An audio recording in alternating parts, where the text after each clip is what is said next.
বলো তো আজকে কি বানাবো? তোমরাই বলো কি বানাবো? আচ্ছা ঠিক আছে, আমিই বলে দেই। একটু রাজমা বয়েল করে রেখেছিলাম, এইটাকে ড্রাই ফ্রাই করে নেব। খুব সহজ পদ্ধতিতে। কড়াইটা গরম হয়ে গেছে, একটু ননস্টিকের কড়াই বসিয়ে দিলাম, একটু সাদা তেল দিয়ে দিলাম।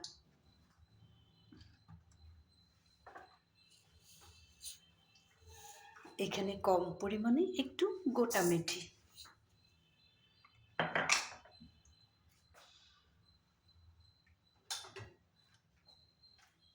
সবার আগে দিয়ে দিব একটু বেশি করে কোচানো পেঁয়াজ।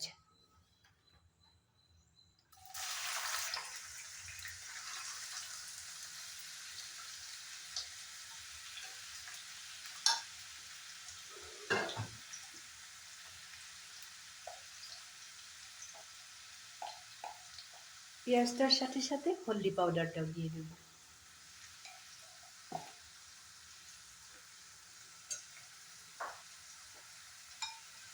রাজমাটা বয়েল করার সময় আমি একটু লবণ দিয়েছিলাম, আর গ্রেভিটা রাখবো না, ড্রাই ফ্রাই করবো, লবণটা হয়তো বেশি হয়ে যেতে পারে।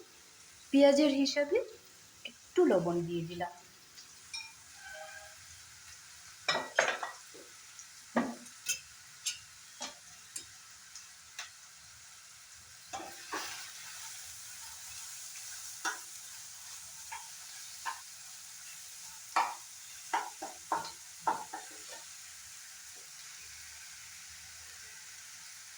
এখন এখানে কেটে রাখা একটু টমেটো দিয়ে দিল।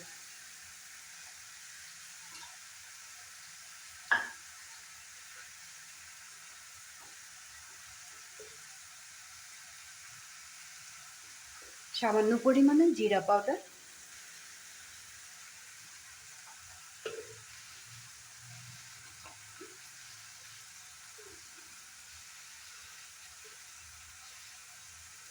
একটু গোলমরিচের পাউডার,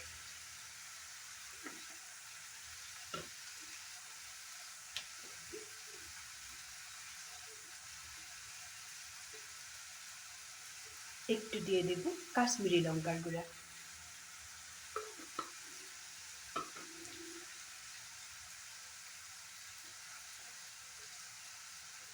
কাঁচা লঙ্কাটাও এখনই দিয়ে দিই।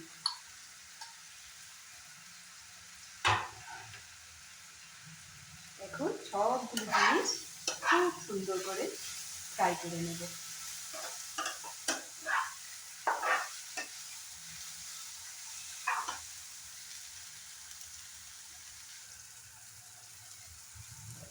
এখানে টমেটো, পেঁয়াজ আর কাঁচা লঙ্কাটা খুব সুন্দর করে ফ্রাই করে নিলাম।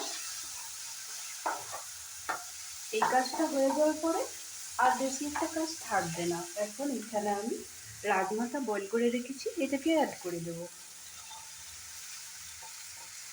একদম নরম করে বয়েল করে রেখেছি, খুব বেশি সময় লাগবে না। এইভাবে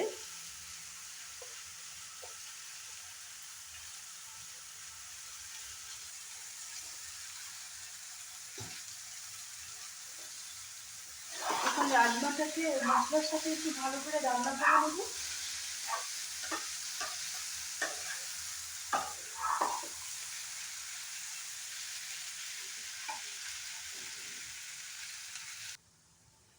ঢাকনাটা তুলে একবার দেখে নেব, প্রায় রেডি হয়ে গেছে।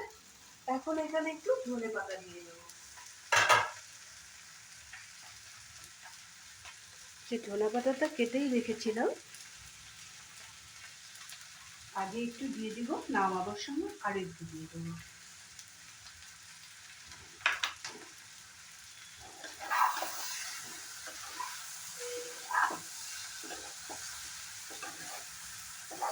পেঁয়াজ আর টমেটো থেকে যে জলটা বেরিয়েছে, ওই জলটা দিয়ে হয়ে গেছে।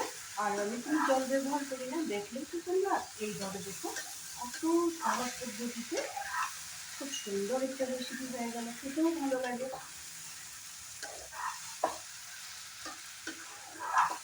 একটু রেডি হয়ে গেল আমার রাজমা ড্রাই ফ্রাই। এখন আমি একটা প্লেটে নামিয়ে নেব। আগের ভিডিওতেও বলেছি, ননস্টিকের প্যানে রান্না করলেও ওখানেই রেখে দিতে নেই। রান্নাটা হয়ে গেলে সাথে সাথে অন্য বাসনে নামিয়ে নিতে লাগে। এখন গ্যাসের ফ্লেমটা একেবারেই অফ করে দেব। রেডি হয়ে গেছে, এখন নামিয়ে নেব।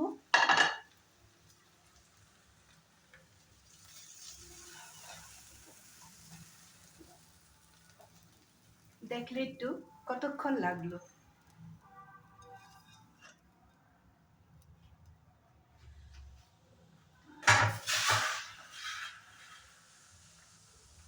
দেখতে ভালো লাগার জন্য বাকি ধনে পাতাটা এখানে গার্নিশ করে দেব।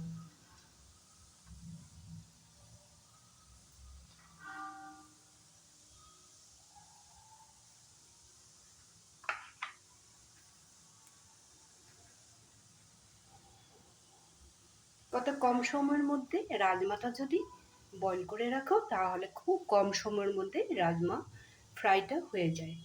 এইভাবেই ড্রাই ফ্রাইটা একদিন বাড়িতে করে খেয়ে দেখো, খুব ভালো লাগবে।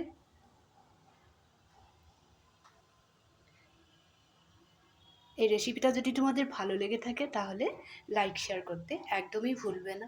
কমেন্ট করবে, খেয়ে দেখবে, রুটির সাথে তো খুবই মজার হয়। এখানে রসুন আর আদাটা ব্যবহার না করলেও কিছু হবে না। পেঁয়াজ আর টমেটোটা একটু বেশি করে দেবে, পেঁয়াজটাও একটু বেশি করে দিবে, ঝালটা একটু বেশি করে দিবে। নামাবার একটু আগে গোলমরিচের পাউডারটা দিতে একদমই ভুলবে না।